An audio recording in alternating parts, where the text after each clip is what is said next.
Yeah, you with some good. Not from the top. Assalamualaikum warahmatullahi wabarakatuh. Halo teman-teman, saya Jumratul Karimah. Pada pertemuan kali ini saya akan menjelaskan mengenai alat-alat bersuci.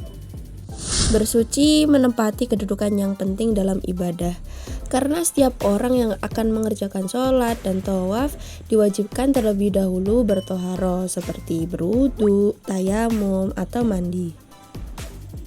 Kata lain dari bersuci yakni toharo, yang mana berarti bahwasanya membersihkan diri, pakaian, tempat, dan benda-benda lain dari najis dan hadas dengan tata cara yang ditentukan oleh syariat Islam. Kemudian untuk sifat dari pembagian bersuci ini ada dua. Ada bersuci batiniah, ada juga bersuci lahiriah. Yang pertama adalah bersuci batiniah. Maksudnya di sini adalah membersihkan jiwa dari kotoran batin berupa dosa dan perbuatan maksiat seperti syirik, takabur, hasud, dendam, nifak, dan riya. Adapun dasar hukum dalam Al-Quran surat Al-Baqarah yang berbunyi Innallaha yuhibbut tawwabin wa yuhibbul mutatahhirin, yang artinya sungguh Allah menyukai orang yang tobat dan menyukai orang yang menyucikan diri. Yang kedua yaitu bersuci lahiriah. Bersuci lahiriah yaitu meliputi kegiatan bersuci dari najis dan hadas. Untuk contohnya sendiri yaitu membersihkan badan, tempat tinggal, dan lingkungan dari segala bentuk kotoran atau najis. Untuk bersuci lahiriah ini dibagi menjadi dua, yaitu yang pertama ada bersuci dari najis, yang mana berusaha untuk membersihkan segala bentuk kotoran yang melekat pada badan atau yang ditempati. Nah, cara membersihkannya yaitu sesuai dengan bentuk dan jenis kotoran yang dihilangkan, serta dibasuh sampai hilang rasa, bau, dan warnanya. Untuk bersuci yang kedua yaitu bersuci dari hadas, yang mana di sini menghilangkan atau membersihkan hadas dengan cara berwudu atau mandi.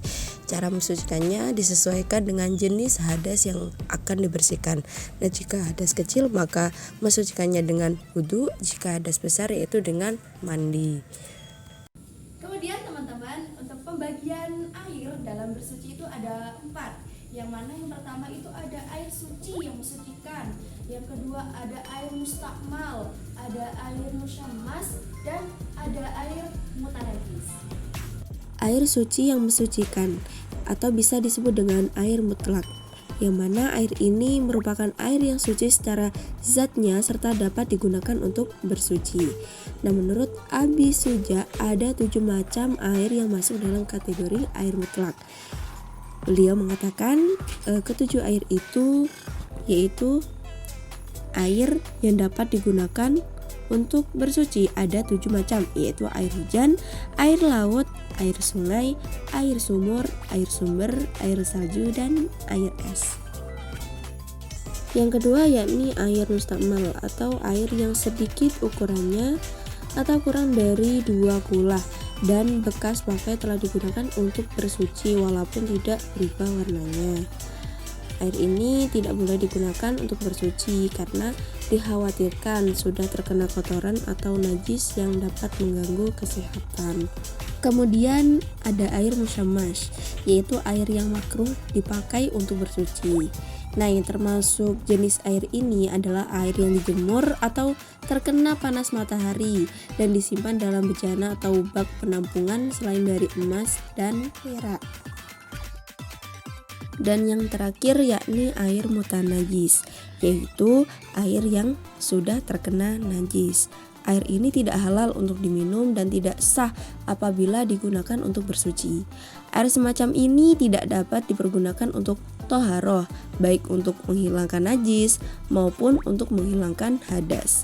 Contoh air mutanajis sendiri yaitu yang pertama adalah air yang sudah berubah warna, bau, dan rasanya karena sudah terkena najis. Dan yang kedua yaitu air yang belum berubah warna, bau, dan rasanya tetapi jumlah air sedikit atau kurang dari 2 kula. Oke teman-teman, pada umumnya kita bersuci menggunakan air air. Nah, kali ini saya akan menjelaskan mengenai benda-benda yang digunakan bersuci selain air. Nah, di sini ada dua, teman-teman. Yang pertama yaitu benda padat yang berupa batu, dan yang kedua itu ada benda padat selain batu. Yang pertama yaitu benda padat. Benda-benda selain air yang dapat digunakan untuk bersuci adalah benda yang mampu menyerap air. Untuk contohnya sendiri yaitu seperti kayu, batu, tisu kering, tanah, pecahan genting, atau benda-benda lainnya. Semua benda tersebut harus dalam keadaan bersih dan suci. Pembagian yang kedua yaitu menggunakan benda padat selain batu. Nah, tahukah kamu dalam kondisi tidak ada air yang suci dan mensucikan serta batu sebagai alat bersuci, maka kita diperbolehkan untuk mensucikan buang air kecil atau buang air besar dengan menggunakan benda-benda lainnya. Asal dengan tujuan mewujudkan kemaslahatan, hukum fikih memperbolehkan melakukan analogi yang menghasilkan kesimpulan ada tidaknya pengganti batu sebagai alat bersuci. Nah, selama belum menemukan air dan batu, kita juga dapat mengamati untuk menemukan benda-benda lain yaitu seperti tisu, ranting, dan dedaunan kering yang dapat digunakan untuk bersuci dengan cara mengikuti prosedur di atas. Dengan menggunakan alat-alat bersuci tersebut, kita dapat mengambil hikmahnya. Yang pertama yaitu dengan bersuci kita dapat menjaga kelangsungan hidup manusia. Dan yang kedua yaitu dengan bersuci kita dapat menjaga kelangsungan hidup ekosistem. Karena penggunaan air yang bersih untuk bersuci secara tepat akan memberikan jaminan terhadap kelangsungan ekosistem di sekitar kita. Oke teman-teman, itu tadi penjelasan mengenai alat-alat bersuci. Semoga bermanfaat dan dapat diterapkan dalam kehidupan sehari-hari. Oke, kurang lebihnya mohon maaf dari saya. Sekian, terima kasih. Wassalamualaikum warahmatullahi wabarakatuh.